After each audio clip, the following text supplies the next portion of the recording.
Hello, welcome to Virgo Philippines. So, ito yung reading natin for Virgo, Sun, Moon, Rising, Venus, Jupiter, Virgo. Take only what resonates. By the way, sorry, ngayon lang ako nakapag-reading ng medyo maayos-ayos kasi medyo na-busy ako nung mga nakaraan. Simulan na natin yung reading. Happy New Year nga pala sa inyo. Sana comment kayo dyan sa sobrang na-appreciate ko yun. Sobrang magpapakita siya ng malaking suporta sa akin. So, sana ay mag-comment kayo. Kahit heart-heart lang, smileys, guys. Ayan. Simulan natin. What do we have here for the sign of Virgo? Virgo, Sun, Moon, Rising, Venus, Jupiter, Virgo. Yeah. Guys, baka hindi ka pa naka-follow sa page, ha? Madam P, yan, sa Facebook. Hashtag Virgo Philippines. Please follow me there. The Devil, this is your main energy. The World, Knight of Pentacles. I feel like you are focusing din. Ikaw yung Knight of Pentacles. And nakikita natin na ikaw ay focus pagdating sa finances mo, career mo, anything na legal matters, documents para sa iba. Or yung iba, this could be money. You're focusing on your money, finances, business, if you do have one. So, ito yung focus mo. And the world is here. Pero you are opening yourself sa opportunities, kung ano man yung mga dumating sa'yo, whatsoever. Pagdating sa love, I feel like you are dealing with the devil. The devil is showing to me as a person na pwedeng nagmamanipulate sa'yo. Yung manipulation kasi could be, hindi naman manipulation na pinagsusuntok ka or what, diba? Sometimes kasi mamanipulahin ka through words. Ayan, maybe may mga sasabihin sa'yo, babanggitin sa'yo na something na ito yung magiging dahilan para mapasunod ka nila, mamanipula ka nila, magawa mo yung mga bagay na gusto nilang gawin mo, or maibigay mo yung mga bagay na gusto nilang ibigay mo, like money, whatever. So, you are being manipulated. Alam na alam nitong taong to kung paano kanya lalaruin, kung paano kanya kakausapin, kung paano sasabihin niya sa'yo, anong gagawin niya sa'yo para bumalik yung mga bagay, or maibigay mo yung mga bagay na gusto niya. Pabor sa kanya, more on pabor sa kanya. That is you. And yun na nga, kasi ang bottom of the deck mo rin is Six of Cups, which is this is showing us you being a giver. You na parang lahat binibigay mo sa mga tao. Wait lang. Naka-conscious ako kasi dami kong ngayon, tigidig. Tagal ko din nagpakita. And medyo na-stress ako that time. Kaya medyo pumangit tayo ng very, very late. Pero, konting tiis lang to. New Year naman na. So, self-love na tayo sa susunod. Samahan niyo ako, guys. And then, ano naman yung, tawag dito, main energy ng person na kakonect mo. Kunin natin yung main energy. Oh! Okay. Sino to? Nasasaktan tong taon to eh. Ten of Swords. This is like the card na nagpapakita ng pain, suffering, and everything. Nag-end yung sa inyo or nag-end yung sa inyo, pero nagsasuffer siya. Hindi siya okay. Like, I'm sad. Tapos ito pa, there are pains or like there are times na umiiyak itong taong to or na umiiyak siya like. Pero tago. Okay, for example, nasa isang room siya or nasa sabihin na natin CR. Kasi this is the Nine of Swords. So, sobrang naiiyak siya. Sobrang nasasaktan siya. The Three of Cups is here. So, this could be a friend or this is a person na gusto mong bumalik sa'yo or vice versa. So, hindi siya okay. Hindi siya okay.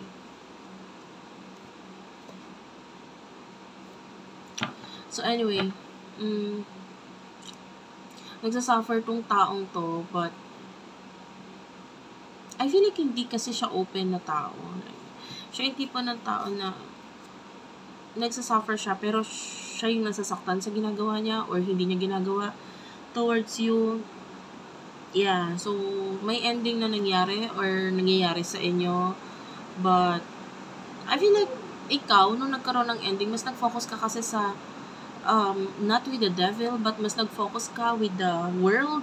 So, nung nagkaroon ng ending sa inyo, mas naging open ka. Yung iba sa inyo, this could be a separation, like an ending with an ex. So, after the ending, etong si person na to, nagsasuffer siya, and then you become this person naging mas open, maybe with dating or with other opportunities sa buhay mo, and mas naging mas open ka lang, yun lang. Kasi, maybe in the past, masyadong nakafocus ka sa kanya or dito sa the devil, which is yung someone na nagmamanipulate sa'yo. But right after nung ending, natutunan nung maging mas open naman sa iba.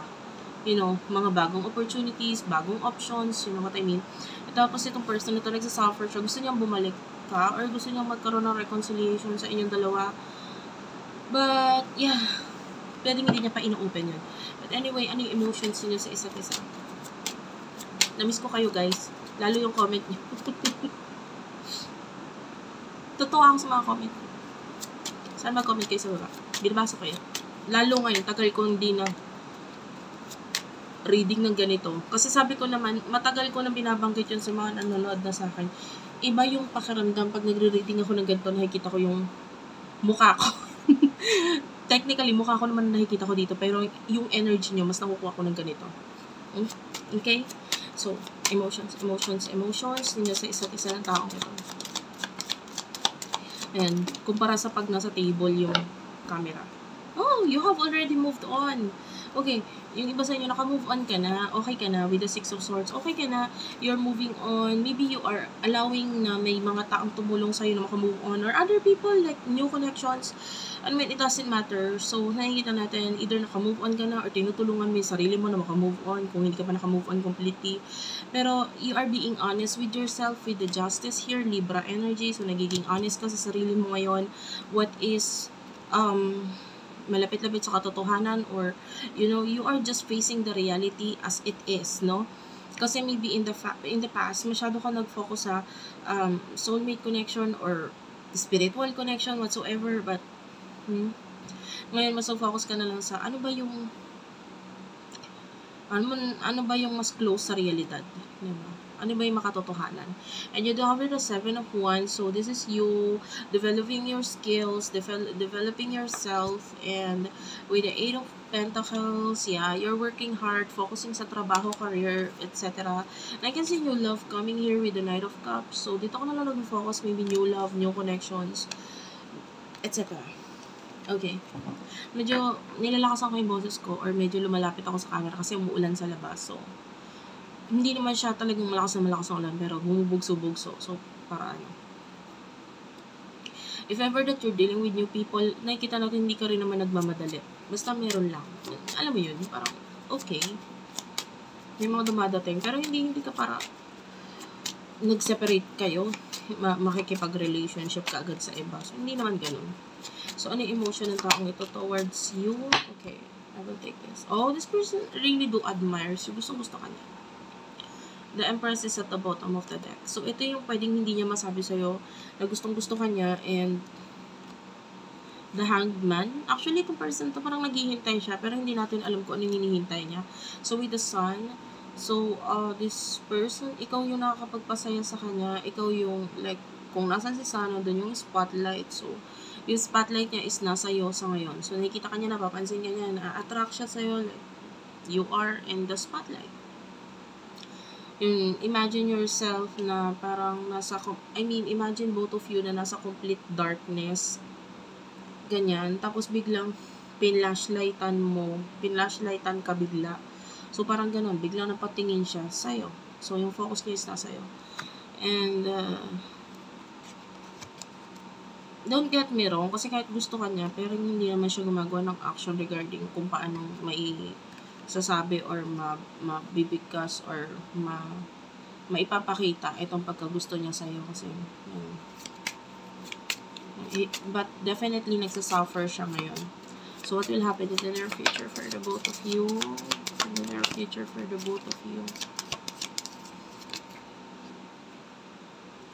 The star is here, the judgment, and the 10 of wands. So, nakita natin dito, you are in the future, may mga offers sa'yo, like money offer, or a person with money, maybe younger than you, gano'n. Tapos, may pera siya, then may offer tong taong ito sa'yo, and then that, you know, wait lang guys, medyo mainit na dito sa aking area.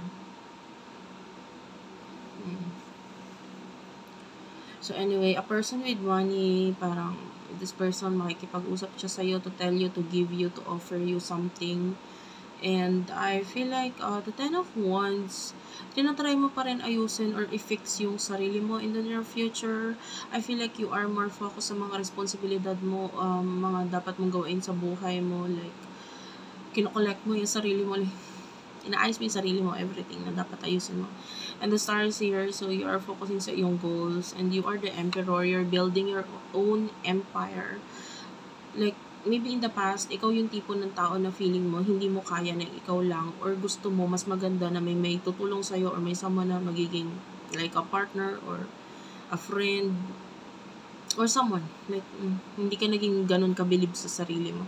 But then in the future, nakikita natin yung pagkabilib mo sa sarili mo. Nasi-shift yung focus mo. Like, alam mo na sa sarili mo na kaya mo lahat.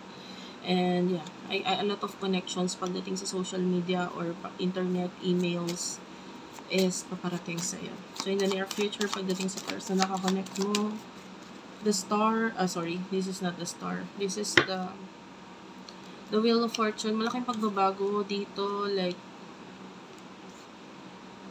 the 7 of Pentacles and the 7 of Cups. Tell me about this. The Queen of Pentacles.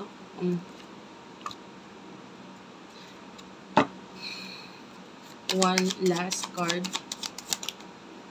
Dalawa yung lumabas. Okay.